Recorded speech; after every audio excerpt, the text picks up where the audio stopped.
MCP ou Model Context Protocol. Atenção, você que é um profissional de AppSec, fique ligado, porque isso vai estar por todos os lugares a partir de hoje.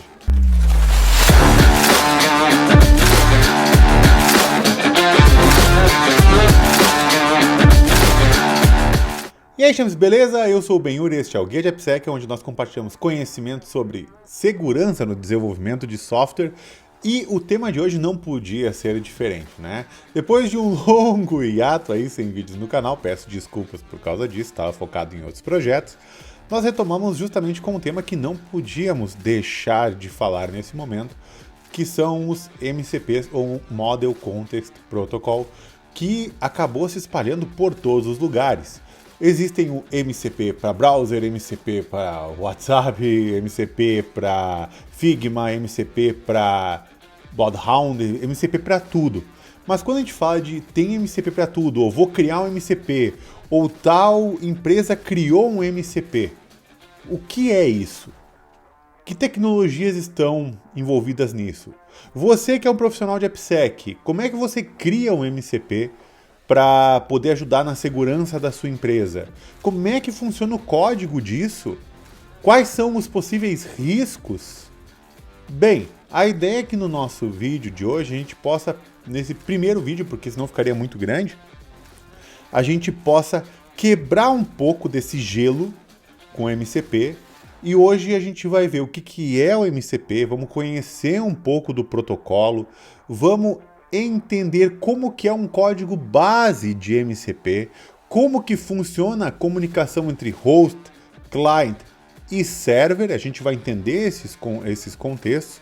Você vai ver que não é nada absurdamente mágico, não é, mas é sim o big deal, né? É sim um grande impacto dentro do desenvolvimento de software, porque é um protocolo novo. E esse protocolo novo, por ter sido aberto, muito bom trabalho da Anthropic em geral, de ter definido um protocolo bom e ter aberto ele, fez com que todo mundo começasse a contribuir com ele.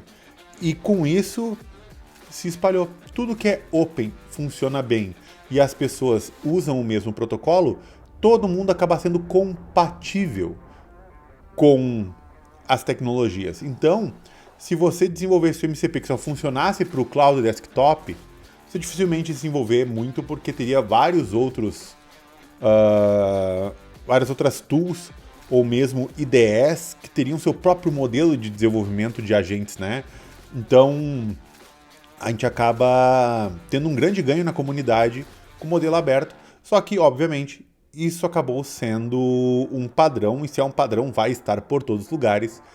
E tudo que é um padrão, que envolve ser respeitado, que envolve ter desenvolvimento de software para isso, e que tem comunicação externa, interna, client, server, tem riscos de segurança, e isso pode ser bastante crucial dentro de um futuro próximo desenvolvimento de software. E a ideia de hoje é a gente se aprofundar um pouquinho mais disso, e pelo menos que você saia desse vídeo entendendo o que é um MCP. Bem, antes de tudo, vamos entender um pouquinho como é que é a lógica do jogo, tá? Então vamos lá. Nós temos aqui uma das aplicações, por exemplo, um Cloud Desktop, tá? Então aqui nós temos um Cloud. Esse Cloud, ele vai começar a responder aos seus prompts. Como, por exemplo, digamos que a gente tem um MCP para escanear dependências vulneráveis, aonde a gente pode colocar o nome de uma dependência e ele automaticamente diz se tem vulnerabilidade, não tem vulnerabilidade, o que eu tenho que fazer para corrigir ou não, né? Bem, ele por si mesmo, como é que funciona? Dentro do Cloud, quando você coloca, ou qualquer outro GPT, qualquer outro elementar, então, enfim, vamos usar o Cloud apenas como exemplo, mas todos os outros funcionam de forma similar. Quando você colocar um prompt aqui, esse prompt que você for colocar, ele vai fazer o quê? Ele vai pegar uma base de conhecimento. Essa base de conhecimento nada mais é do que o treinamento que ele teve para poder te responder, todo o treinamento. Então pensa assim, se tem uma nova vulnerabilidade hoje, não vai ser retreinado o modelo para ser incluído nisso e poder te responder a partir de hoje, né? Isso fica inviável você retreinar o modelo todos os dias com informações atualizadas. E não tem o objetivo de ser isso, né? Então acaba sendo muito custoso treinar dia a dia, tá? Então, para isso, existem aquela questão de poder consultar recursos externos. Quando a gente fala poder consultar recursos externos, vamos imaginar o caso principal que a gente vê, que é qual que é a cotação do dólar agora, qual que é a previsão do tempo para hoje ou para amanhã, né? Então, como a maioria dos GPTs não consegue responder isso, porque não tem os dados em real time para responder, o que eles vão fazer? Eles vão consultar alguma e essa tool que vai responder para ele qual que é a previsão do tempo, e a partir daí que ele vai conseguir colocar dentro do prompt, tá? Entendido isso até o presente momento, show de bola. Aonde que entra MCP nessa jogada? Quando a gente fala do MCP, a gente está falando do Claude ser possível identificar no seu prompt se existe alguma ferramenta baseada no que você colocou no prompt. Por exemplo, se você colocou assim, eu quero verificar se a biblioteca X na versão Y para Python tem vulnerabilidades. Ele vai olhar dentro das tools que ele tem listada ali dentro, se tem alguma tool que tenha scan, library, SCA, vulnfinding ou coisas que são relacionadas ao termo ou o nome da ação dentro do seu MCP. Por quê? Um MCP, ele é um grande software, tá? Ele é um grande software, digamos assim, e dentro desse grande software a gente tem outras caixinhas que são distintas ações que eles podem estar fazendo ali dentro. Então, seu MCP, ele por si só, ele tem um nome, mas ele também tem, por exemplo, tools, ele tem prompts e assim por diante. Ele tem várias coisas, tá? Então, quando você te colocar para escanear a biblioteca vulnerável, ele vai olhar, por exemplo, se tem alguma tool que tem um nome similar. Por exemplo, se você colocou o nome dessa tool de scanlib, ele vai ver que isso aqui é sinônimo. Por quê? Da mesma forma como ele tem a capacidade de verificar sinônimos das palavras que você tem para fazer correlações, afinal, os LLMs, GPTs, a base deles é isso, né? As correlações entre palavras. Então ele tem a capacidade de ver essa correlação. Se ele identificar que tem essa tool, ele consegue executar essa tool. E ele vai executar essa tool com os parâmetros dela e depois a gente vai entender como é que isso funciona, tá?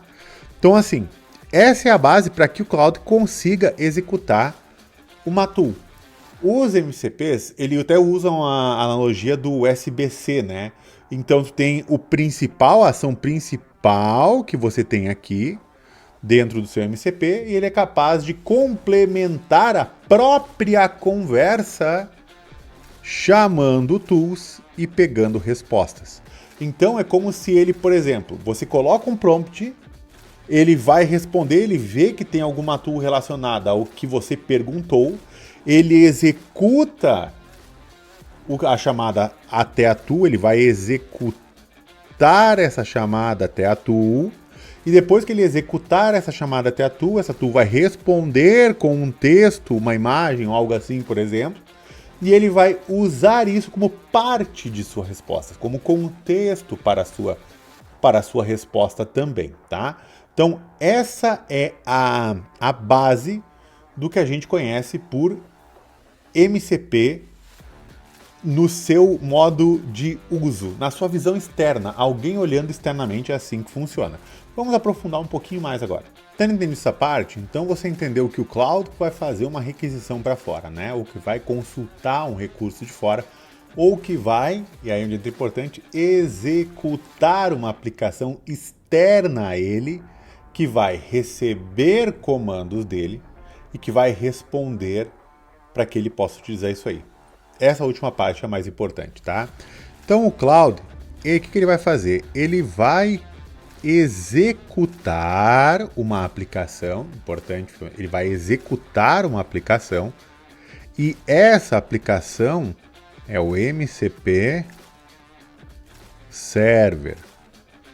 O Cloud, a aplicação Cloud, ou por exemplo o VS Code ou Cursor, a IDE que você estiver utilizando, ela pode também se comunicar com o seu MCP Server se tiver implementado o protocolo do MCP. Depois a gente vai entrar no protocolo do MCP para entender um pouquinho mais.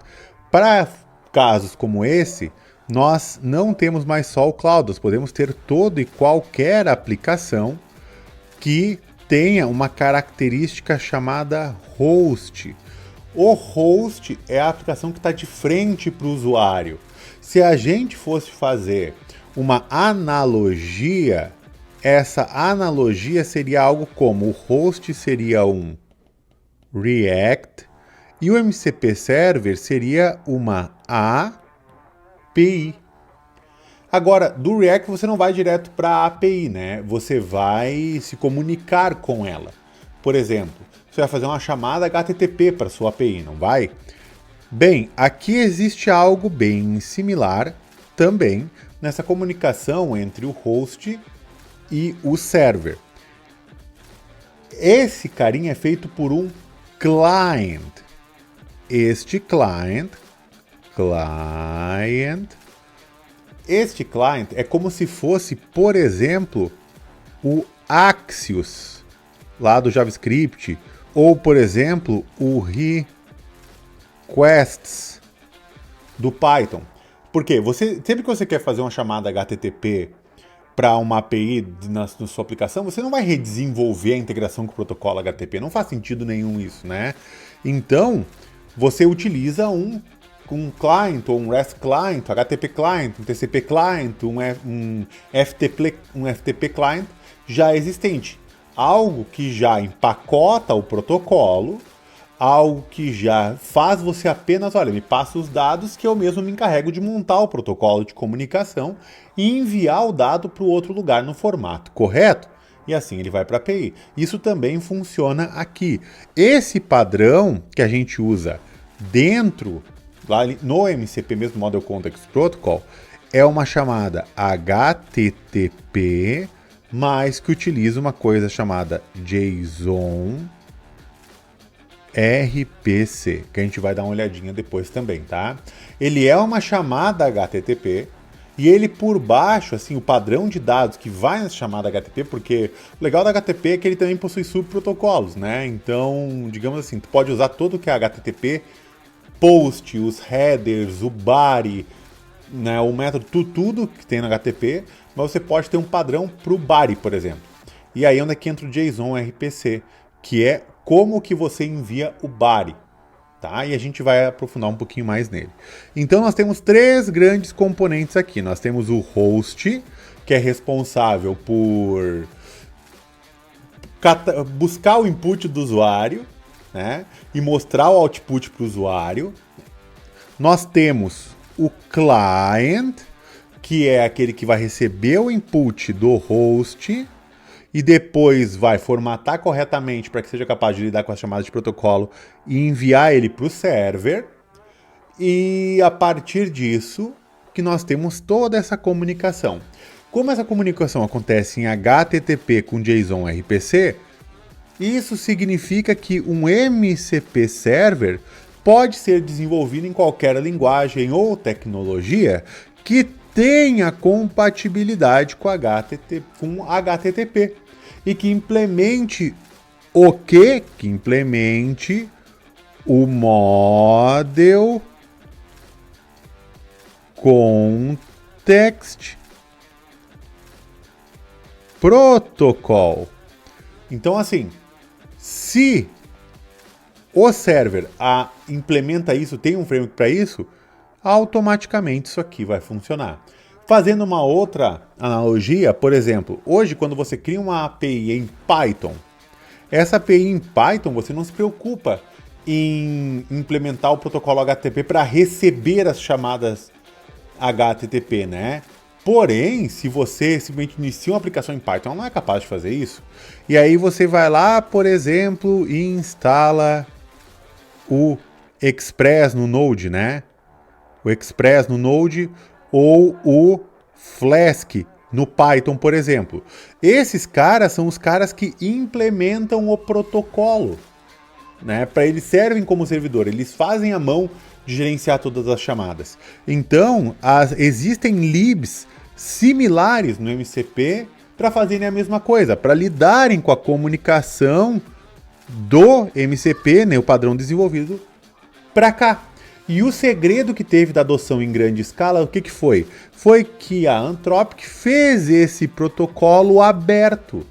Então, quando você implementa ele, você não implementa ele para funcionar só no cloud. Você implementa ele para funcionar em tudo. É como se eles estivessem criando o HTTP para GPTs, LLMs, etc. Entendeu? Então, por isso que tomou bastante popularidade. E aí, por exemplo, hoje você tem SDKs oficiais para Python, para TypeScript. A equipe do Google está desenvolvendo junto com a Anthropic 1 para Go. Então, você vai poder desenvolver o seu server em várias linguagens diferentes, porque elas atendem ao protocolo. Bem, já falamos bastante aqui sobre teoria nesse momento. Tá na hora de a gente começar a botar um pouquinho a mão na prática, né? Nós vamos agora desenvolver uma aplicação simples de servidor, tá? Nós vamos conectar ele ao nosso host, vamos fazer um teste simples para ver isso aqui funcionando, e depois nós vamos começar a inspecionar um pouco como é que funcionam essas chamadas, como que são essas respostas, para que você consiga desenvolver o seu, debugar o seu e que possa criar bons produtos para dentro da área de AppSec. Estamos aqui no site oficial do MCP, que você pode encontrar todos os links para as SDKs oficiais até o momento, uma explicação muito relacionada ao que a gente viu hoje, com algumas coisas essas que a gente não vai conseguir mostrar tudo nesse vídeo, porque é muita coisa, tá? Uma parte de como debugar, como construir, como usar o inspector que a gente vai usar daqui a pouquinho também, tá? Arquiteturas, como funciona cada um dos resources, prompts, tools, cada uma das partes, os conceitos que tem dentro desse protocolo, tá? Nós vamos trabalhar bastante com tools agora, embora prompts a gente vai ver um pouquinho também, porque eu acho muito legal, uma das coisas que eu mais gosto daqui, mas principalmente tools que é o que você vai mais ver aí durante a criação desses MCPs que está aparecendo por todos os lugares, tá? E além disso, obviamente, nós temos tudo que é a base do protocolo, né? De como funciona o client, o server, o host, exemplos de requisições, os dois modos que ele tem, né? Que ele tem tanto o modo de stdio quanto o modo de server-side events. E aqui, ó, o principal que a gente está falando, né? JSON RPC 2.0. A gente já vai entender como isso funciona, tá? Então vou deixar esse link aqui na descrição do vídeo para que você possa se aprofundar. Mas vamos direto para a criação do nosso MCP. Então aqui nós temos o Visual Studio Code, na qual a gente vai criar o nosso código, tá? E, bem, primeira coisa, você vai ter que definir qual que vai ser a tecnologia que você vai criar o seu MCP. Nós, aqui nesse vídeo, vamos estar criando ele em TypeScript, tá bom? Então você pode utilizar qualquer uma das tecnologias que tem SDK disponível, então você vai ter que construir a integração inteira da SDK, tá? Então o que a gente vai fazer? Como a gente vai criar em TypeScript, né, a base Node ali, npm init-y para que ele crie pelo menos o package.json, tá? Então agora, o que a gente vai fazer? Nós vamos precisar usar o SDK do MCP para poder se comunicar. Da mesma forma como você instalaria o Flask ou instalaria o Express, você precisa instalar o MCP, tá? Então, npm install @modelcontrols-protocol SDK, tá bom? E aí ele vai instalar aqui dentro do package. Como nós vamos estar criando em TypeScript, nós vamos precisar adicionar algumas bibliotecas base, tá? Para isso. São duas, o TypeScript em si e os typings do Node, tá? Para lidar com eles dentro do servidor. O que a gente vai fazer agora? Agora nós vamos criar uma pastinha chamada src, que é onde vai estar o nosso código base do nosso servidor. Dentro dele, vamos criar um arquivo chamado server.ts de TypeScript, tá? E agora nós vamos colocar o nosso código base. Nosso código base ele é composto de 4 partes, tá? A primeira parte é o import das dependências, que é tanto, por exemplo, o MCP Server, que isso aqui é o código base que você vai encontrar aqui dentro. Se você vir para TypeScript SDK e clicar aqui, ele vai abrir o GitHub desse SDK oficial e vai te entregar várias informações aqui. Falta alguma coisinha aqui que, para quem está começando agora, pode complicar, então eu vou explicar nesse vídeo aqui também, tá? Então, beleza. O MCP Server, nós vamos importar o stdio Server Transport, que é o modelo de como ele vai se comunicar na parte client-server, né? A gente vai usar o stdio, como tinha o Server-Side Events também, e o Zod, que ele é um Schema Validator, tá? Mas ele faz um papel muito importante aqui nesse jogo, que a gente já vai explicar também. Beleza, feito isso, agora a gente vai fazer o que? Nós vamos criar o nosso servidor. Aqui é como se estivéssemos criando a instância do Flask, a instância do Express, tá? Que é o MPC Server, com o nome e a versão dele, né? Vou botar aqui então guia de AppSec MCP, tá bom? Ótimo. Agora, o que a gente vai fazer aqui? Nós vamos começar, antes disso, nós vamos subir o servidor. E aí, para subir o servidor, nós vamos fazer esse carinha aqui.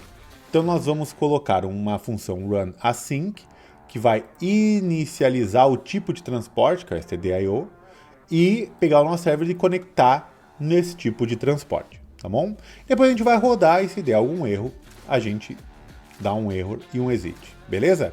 Então aqui nós temos um server já criado, já pronto para rodar.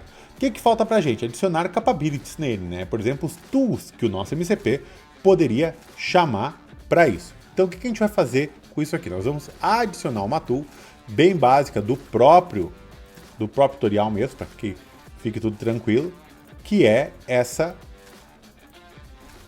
tool de adicionar, na qual ele simplesmente retorna a soma de 2 valores. Mas vamos entender um pouquinho das características da descrição dessa tool. Então assim, server, que é o nosso servidor. Tool, eu estou registrando uma tool para ser utilizada no meu host, lá no meu client do outro lado, tá? Meu host no meu client. Qual que é o nome dessa tool? Quando o MCP, quando o Cloud Desktop usar o GPT dele para chamar uma tool, como é que ele reconhece a tool? Qual que é o nome da tool? A tool é add. E depois, quais que são os parâmetros que ele vai chamar essa tool? Porque essa tool ela é uma função, ela é um método, é uma chamada de API, tá? Quais são os parâmetros que ele vai chamar? Vai chamar o A, que é do tipo number, B, que é do tipo number. Quando ele chamar a função add, passando esses 2 parâmetros, qual que é a função que vai ser executada? Vai ser a função executada essa função aqui. Um async, recebendo os parâmetros A e B que estão aqui. E agora eu vou responder, vou entregar uma resposta para o cliente. O cliente me chamou com um request, eu tenho que entregar um response. O response ele também tem um padrão. Response content, 2 pontos, e aí um array, porque eu posso retornar vários dados aqui. Por exemplo, eu vou retornar um texto e uma imagem, um texto e um áudio. Eu poderia retornar vários, tá? E aí é um objeto JSON com o tipo type, com a propriedade type do tipo text, ou seja, esse primeiro objeto, é para ser interpretado pelo Cloud como um texto. Olha, você está recebendo um texto. Show. Qual o texto? Uma string que eu quero nesse caso é a soma de A e B. Add A e B. Tá bom? E aí ele vai tornar essa string. Beleza. Temos um minimal de um MCP pronto para rodar. O que a gente precisa fazer agora? Ele está em TypeScript. Ainda não está out of the box TypeScript. A gente tem que buildar ele, né, para JavaScript, tá bom? E para isso, o que a gente vai fazer? A gente vai configurar isso aqui, você só precisa fazer da primeira vez, né? A gente vai configurar um tsconfig.json. E vamos colocar esses valores aqui, que eu estou comentando como que ele deveria transpilar o TypeScript para qual JavaScript, tá? Que aqui vai ser principalmente olhar tudo na pastinha CRC e jogar tudo com uma pastinha dist, tá bom? Agora, nós vamos lá no package.json nosso, que está bem minimal, digamos assim, até o momento, e nós vamos colocar um comandinho, digamos, enquanto a gente está desenvolvendo, ele possa automaticamente já gerar os JSONs, tá? Os JSONs não, os JavaScript para nós. Então aqui, ó, watch, tsc, que era o TypeScript, né, menos o watch. Daí, quando ele fizer isso aqui, ele vai usar esse config aqui, que vai estar olhando para todo esse SRC, vai estar transpilando esse cara aqui e vai estar jogando a pastinha dist, tá? Então agora, se a gente pegar aqui e rodar, por exemplo, npm run watch, que é npm run watch, esse watch aqui, aí ele vai começar a mostrar os erros que a gente tem aqui. Então, se a gente tem algum erro de configuração aqui, ele vai mostrar, né? Então, agora tudo que a gente for desenvolvendo aqui, eu vou botar, por exemplo, aqui, ó, mcp demo. Vou salvar, ele vai automaticamente compilar e já vai estar tudo na pastinha dist com o nosso JavaScript aqui, tá bom? Ótimo, perfeito. Encerramos por aqui essa parte. O que a gente vai fazer agora? Nós vamos instalar uma configuração no nosso Cloud Desktop para que ele seja capaz de enxergar esse nosso MCP Server e consiga já utilizar ele. Agora, nós estamos aqui no Cloud Desktop e nós vamos configurar ele para que ele seja capaz de usar o nosso MCP em suas operações. Para isso, o que nós vamos fazer? Nós vamos vir aqui em Cloud, Settings, Developer, e nós não vamos ter nada aqui. E é aqui que está a mágica do jogo, tá? Vamos em Edit Config. Esse Edit Config vai abrir um Cloud Desktop config.json. Nós vamos pegar esse arquivo e nós vamos abrir dentro do nosso VS Code. E ele é um JSON em branco e parece um pouco aterrorizante no começo, porque você não sabe muito bem o que fazer aqui, tá? Então aqui, esse arquivo em si, ele tem um padrãozinho, tá? Como funciona? MCP Servers. Dentro desse MCP Servers aqui, que é a chave principal, né, que você tem dentro do seu JSON, você vai definir todos os seus servidores MCP, todas as conexões MCP, todas as tools vão estar aqui, né? E aí nós podemos colocar aqui, por exemplo, o nosso MCP Demo. Pode ser praticamente qualquer nome que você quiser aqui, tá? Vou colocar o mesmo de lá porque fica mais fácil de identificar, né? E aí onde é que vem a parte interessante?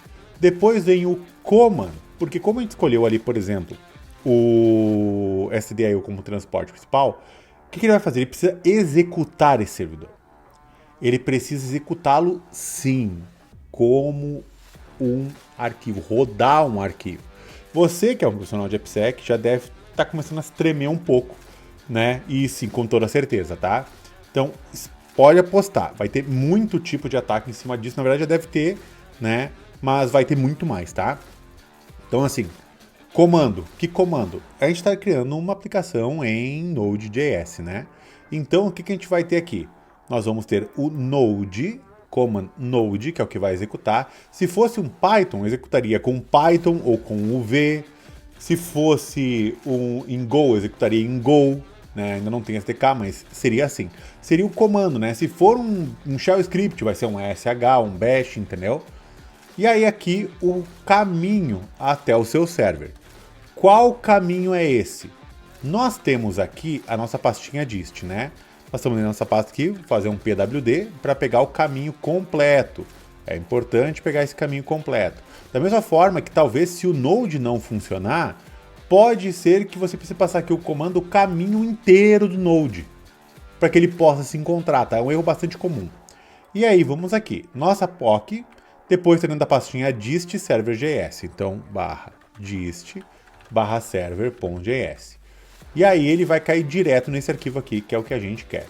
Beleza? Feito isso, está configurado. Nosso Cloud já pode começar a ver esses comandos.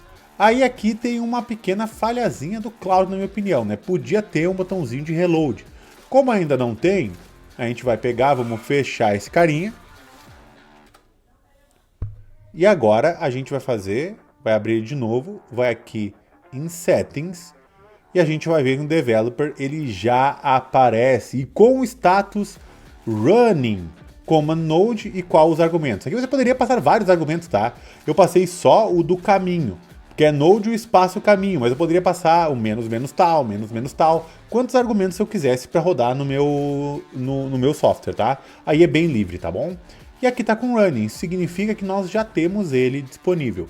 Agora perceba que tem um martelinho aqui, um MPC2 Available. A gente vai vir aqui e ele existe o Add aqui do MCP Demo. E agora o que a gente vai fazer? Nós vamos botar um Add 1 e 3.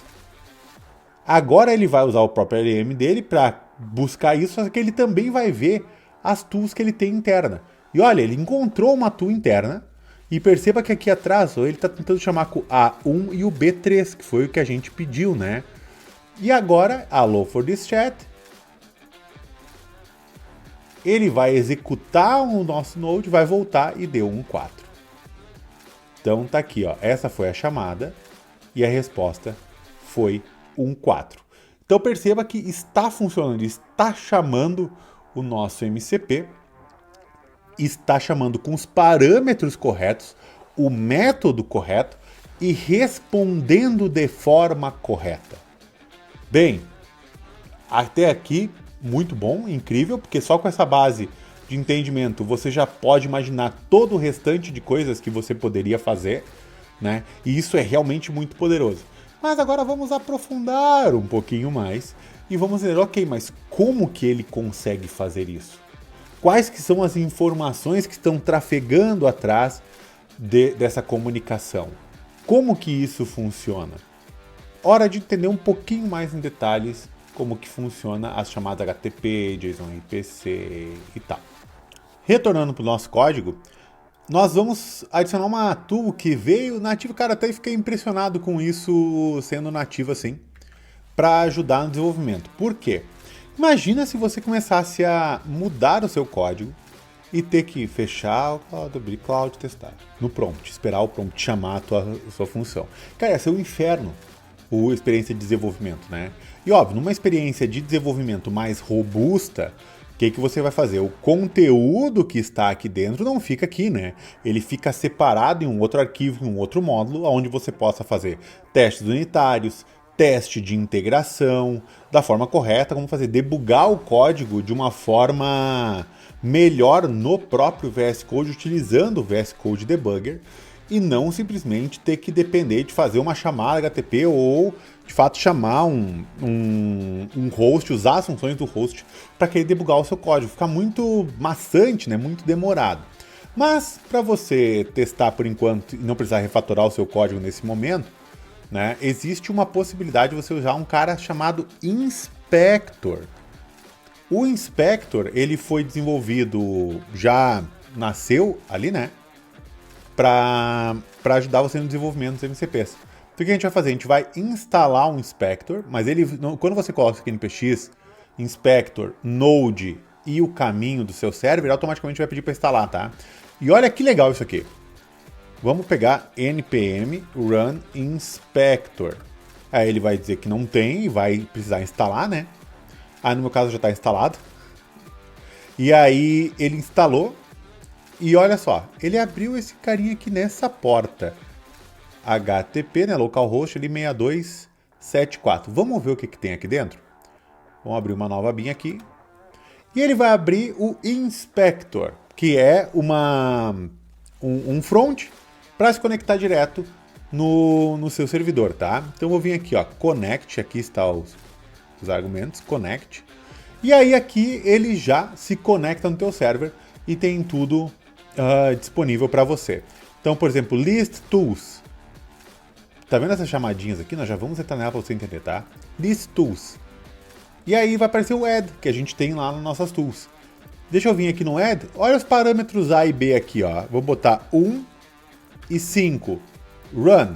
6. Rapidinho. Ele pode testar direto, fazer a chamada direto para o nosso servidor MCP. tá? Então você pode utilizar esse carinha para debugar, chamar e não precisa. Depois que aqui tiver tudo funcionando bem, como você quer aqui, aí você vai lá para o Cloud e vê como é que isso se integra com ele. Fica mais fácil, é mais rápido de desenvolver, tá? Mas agora, vamos entender um pouquinho dessas chamadinhas aqui, tá bom? Isso aqui faz parte do protocolo. O que que isso significa?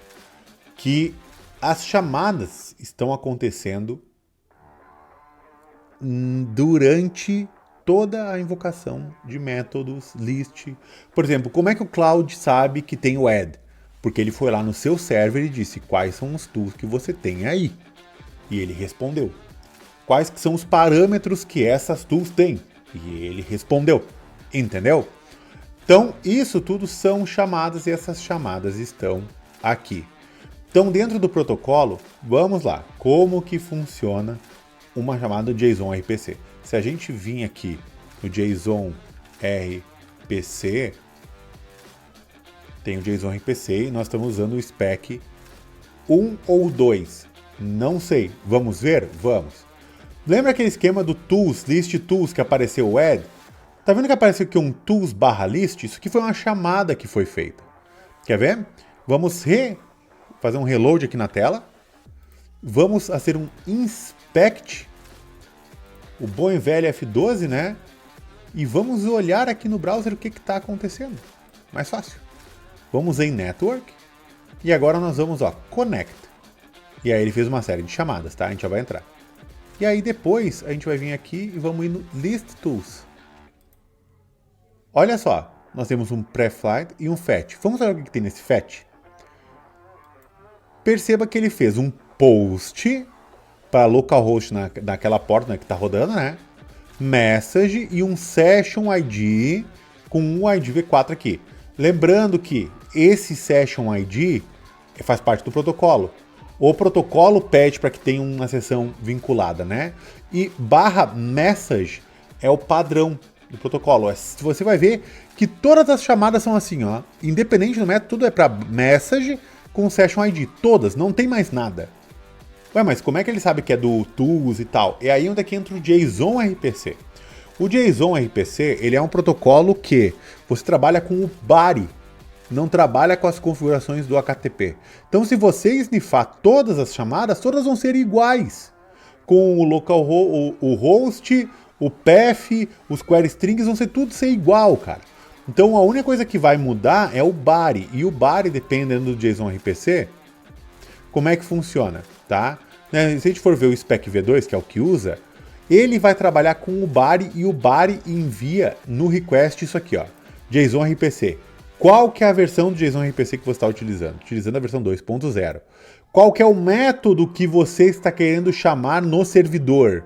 Quais são os parâmetros para esse método que vão ser chamados no servidor? Qual que é o ID único dessa requisição? Porque o JSON RPC ele foi feito muito para a questão também do assíncrono, né? Então, numa mesma request, quando tiver várias requests ao mesmo tempo, o client precisa saber qual delas é a resposta. E aí é baseado no ID único, tá? Beleza? E aí ele tem um response também, que o response também vem tudo pelo body, né? Com versão de JSON RPC, qual que é o resultado, se existe um erro e o ID único daquela request. E se existe um erro, qual que é o objeto de erro. É assim que funciona o JSON RPC. E se a gente for olhar aqui, é um post. E se a gente olhar o payload, olha o payload. Ele é esse body aqui, ó, o ID1, então o request de ID1. JSON RPC versão 2.0. O método tools/list. Bem, mas a gente não declarou o método tools/list no nosso server. Claro, quem fez isso foi a SDK. A SDK, quando você colocou lá no seu server um server.tool, a SDK registrou esse carinha do add com estes parâmetros dentro de uma lista interna da SDK para que ele possa responder à chamada tools/list e saber quais tools existem e quais são os parâmetros dessas tools. Beleza? E os parâmetros que aqui não tem nada nesse momento. Por quê? Porque chamou tools/list e não tem nenhum parâmetro, é só praticamente um get, tá? Eu quero saber todas as tools que existem. Agora, vamos chamar a função add para você ver com 1 e o 2.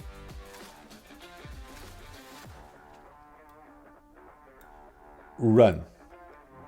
Tá vendo que apareceu um tools/call. Já que você já entendeu lá, vamos partir para aqui que é mais fácil. Agora ele chamou um tools/call. O que ele fez? Ele chamou o método tools/call, os parâmetros add, arguments A1, B2 e um meta aqui. Esse 1 e 2 é o que vai cair exatamente na nossa função dentro do nosso código. A e B, método add. Então é assim que funciona o JSON RPC, tá? E aqui está a resposta, a response content, aí o primeiro item do array, text e text 3, tá? Agora olha que interessante. Se a gente vir aqui em tools list, olha qual que foi a resposta do tools list. Ela aberta, né? Direitinho pra gente. Tools veio apenas uma tool. Qual tool? Tem o name, add, tem o input schema, type object, properties. Type object significa que esse schema é um objeto, tem várias propriedades, né? Properties, A e B. A, number, B, number. E quais são os obrigatórios? 0 e 1, o A e o B, né? Agora a pergunta que você deve estar se fazendo é: por que que isso aqui é importante? Por que que isso aqui é importante? Olha onde é que está a mágica. Quando a gente foi lá no Cloud e pediu para ele calcular, você não começou a se fazer uma pergunta do como que ele sabe que existem esses parâmetros A e B? Como é que ele sabe isso? Como é que ele sabe que o A é um número, o B é um número? Não é uma string. Ele não botou uma string 1, uma string 3, por exemplo? A gente até pode fazer um teste. Eu não fiz esse teste antes, vamos ver como é que funciona, né? Add 1 and 4.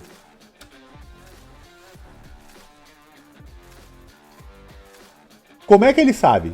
Como é que ele chegou a fazer essa lógica do 1 e 4 e da 5, se eu botei em texto agora? Bem, por isso que é Model Context Protocol. O que é o context? Quando ele vai fazer essa chamada, o que ele vai usar de contexto para essa chamada?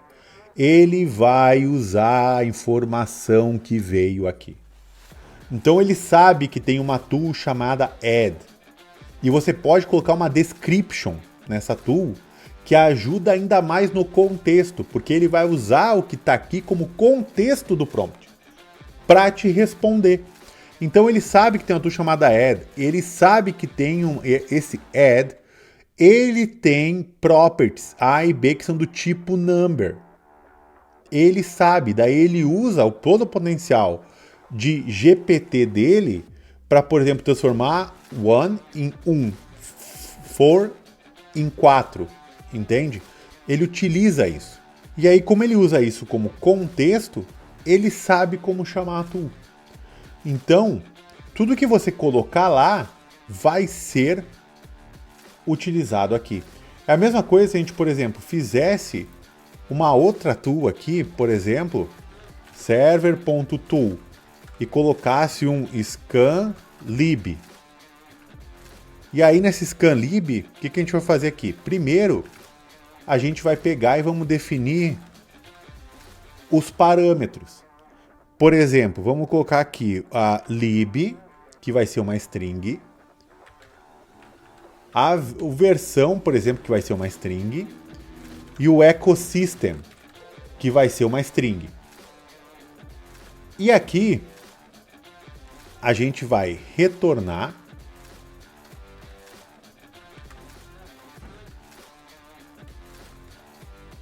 um content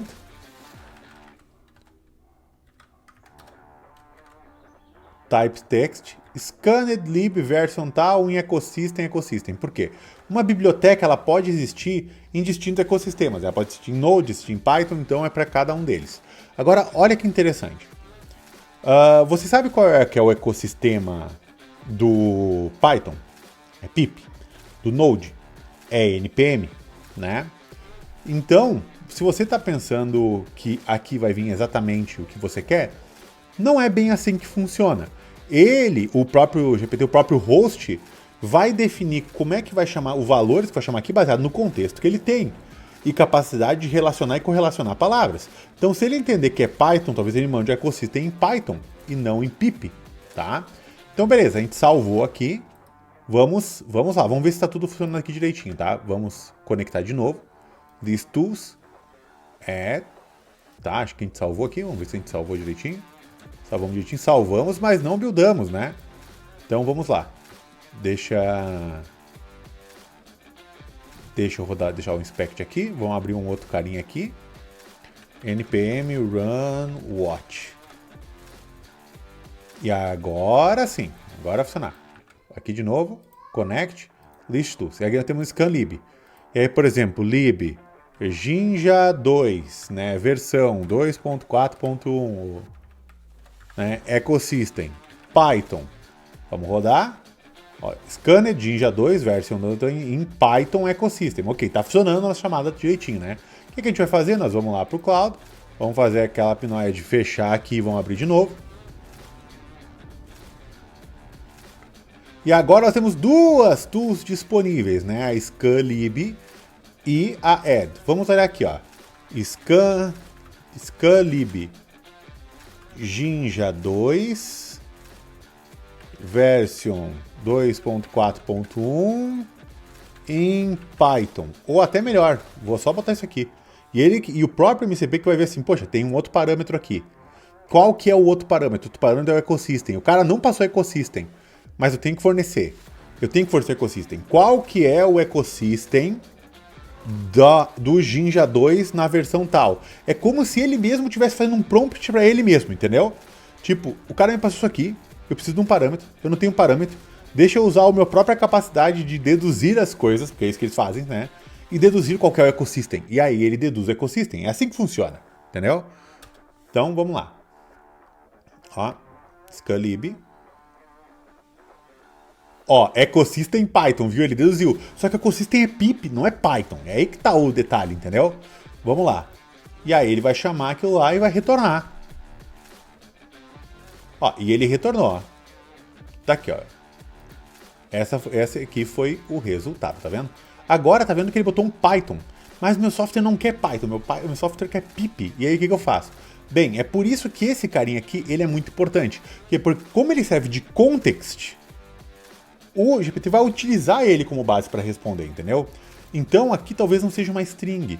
Talvez seja melhor utilizar, por exemplo, um enum. E esse enum, talvez a gente possa colocar aqui, por exemplo, ó, pip ou... Vamos dar uma olhadinha no cara principal, que é o Google OSV. Google OSV. E fica aí o tema de casa para você, tá? Se você quiser integrar com algum e fazer aqui, faz uma chamadinha, ó. Faz uma chamadinha para a API do Google OSV aqui dentro, baseado nesses parâmetros, ó. É pipe, assim, tá vendo? E aí, ali de dentro, o cara pega o package Jinja, a versão, o ecossistema certinho e já devolve pro cara quais são as vulnerabilidades que tem. Fica aí de tema de casa para você, tá? Então aqui, ó, pode ser pip ou pipe, por exemplo, algum desses aqui, tá? Ou ecosystem, por exemplo, npm, pipe ou maven ou qualquer um dos três. O que vai acontecer? No momento que a gente fez isso aqui, olha como o jogo vai mudar do outro lado, tá? Vamos voltar para o nosso inspector, vamos dar um reload, vamos dar um connect, dar um list tools. E agora, quando a gente vê o list tools aqui, olha o que vai vir. List tools. Tools list, nós temos o add e o scanlib, tá? Dentro do scanlib, olha o que vem em properties. Lib é uma string, version é uma string, mas olha o que vem no ecosystem. String, enum, esses três. Como veio essas informações aqui, o nosso host agora sabe quais são as possíveis opções que tem para cá. Isso ajuda ele a tomar decisão. Isso é muito melhor. Então agora a gente vai fazer o quê? A gente vai pegar e vamos copiar o mesmo prompt que a gente está copiando aqui, o mesmo. Vamos abrir um chat novo. E vamos colocar isso aqui. E olha como vai mudar o jogo agora. Agora ele vai escanear Jinja, só que agora... Opa, botou ecossistema Python? Será que ele está atualizado com o nosso... Pode ser que ele não esteja atualizado, tá? Ele não esteja atualizado. Ó. Então, ele deu erro, né? Deu erro. Ó. The user chose to disavow the tool call. Ok, perfeito. Vamos fechar. Vamos abrir de novo, né? Isso aqui eu acho meio ruim, assim. Uma hora vai ficar melhor, tá? Vamos colocar ali de novo e... Pimba. Uma vez. Ah, olha aí, agora acertou, hein? Agora ele olhou o nosso enum, né? Agora ele olhou o nosso enum e tomou a decisão correta do que a gente quer para essa chamada. Bem, champs, você deve ter entendido que tipo qualquer host que implemente o protocolo MCP a nível client, porque sim, também tem um guia de implementação a nível client-side, digamos assim, ele está chamando um código na sua máquina e passando informações para ele, né? Então, informações que ele mesmo toma a decisão baseado no contexto que ele tem, e aí o protocolo é praticamente ser bom em passar excelente contexto. E o cliente tem que implementar a capacidade de chamar, fazer as requisições, consumir de fato o tool que está sendo executado, tá? Isso vai estar por todos os lugares. Hoje a gente vê no Cloud Desktop, em algumas IDEs, mas isso vai estar por tudo, em todos os lugares, de todas as formas, tá? Então, aí algumas preocupações começam a vir com a gente, né? Toda a parte de input validation vai vir daí, então se são parâmetros no método, tem que ter input validation, né? Variáveis de ambiente, segredos, autenticação, continua também sendo um desafio, já existem guias para isso, nós vamos ver em outros vídeos, não nesse que vai ficar muito grande, mas é importante que a gente tenha consciência de que usar MCPs externos também exige uma configuração segura da mesma forma como a gente utiliza serviços externos, APIs externas. E se o MCP ele possui uma responsabilidade muito grande, porque logo vão aparecer, por exemplo, MCPs de administração do Gira, não sei, entendeu? Óbvio que se isso não for feito de forma segura o suficiente, você pode tomar um ataque de takeover dentro da sua organization, aí, né, nesse serviço. Então, assim, isso com todos os requisitos de segurança que são voltados a aplicações, vão precisar estar presentes aqui. E a outra questão é que nós temos distintos atores, agora maliciosos, diferentes de um ataque externo. Isso é muito importante a gente ressaltar também. Vamos conversar um pouquinho mais em outro vídeo sobre threat vectors e threat actors dentro desse contexto, mas acaba sendo o seguinte. Antes você precisava, por exemplo, de um atacante, um criminoso com acesso à sua API para tentar atacar ela, né? Agora já não. Você precisa que o LLM, o GPT, o whatever que você esteja executando na sua máquina, que aquele cara não seja um atacante. E aí onde começa as pessoas a rodar modelos locais e não checam a integridade e a reputação desses modelos locais, aonde um agent começa a se conversar com o outro, porque quando a gente fala de modo agent, é um ser capaz de trabalhar com outras características, né? Porque a gente está acostumado a utilizar os GPTs como chats. O que é chats? Eu vou abrir lá o chat GPT, vou botar uma pergunta e eu espero uma resposta. Esse é o modo chat, é o modo padrão. Quando a gente fala do modo agent, é quando eu estou, por exemplo, no VS Code e falo, e abro o chatzinho lá e falo, rode esse comando, rode um comando no terminal para parar todos os containers que eu tenho. Ele não só gera o comando para você, que seria o modo chat, mas ele também se integra ao terminal e executa o comando no terminal. Esse é o modo agent, entende? Ele é capaz de interagir com outras coisas, criar arquivos, pesquisar na internet e executar comandos. Então isso é o modo agent, tá? Então esse modo agent, ele começa a receber informações dos LLMs e tal, E ele também tem que ser considerado um threat actor. Então você também tem que validar o input corretamente, você tem que validar o output corretamente. E é o seguinte, em determinado momento, dentro de um chat, várias tools MCPs podem ser envolvidas no processo, né? Então o que impede, se o GPT tem uma pergunta, consumir uma tool de um MCP, que ele é um MCP malicioso, e esse MCP retorna, ou então a tool gera um comando malicioso para outro MCP. E eles acabam executando o que não deveria. E outra questão é que o MCP, você viu, né? A gente rodou um Node e o caminho do Node. Cara, aquilo ali é um software executando na sua máquina. Então todas as preocupações sobre softwares de terceiros executando na sua máquina ou no servidor também se aplicam aqui. Ok? Então, bem, por hoje esse é o básico, apenas para fazer uma introdução ao MCP, para que a gente possa, a partir de hoje, começar a falar um pouquinho mais sobre segurança nesse mesmo contexto, tá? Muito obrigado, se você gostou, não esquece de se inscrever no canal, dar o like nesse vídeo e recomendar ele para os seus outros amiguinhos de AppSec que também estão começando a ver MCP por todos os lados. E eu criei você também o seu para Application Security, por que não um MCP que se conecta com Defect Dojo, um MCP que roda regras do SendGrep automaticamente e assim por diante. Muito obrigado e até a próxima!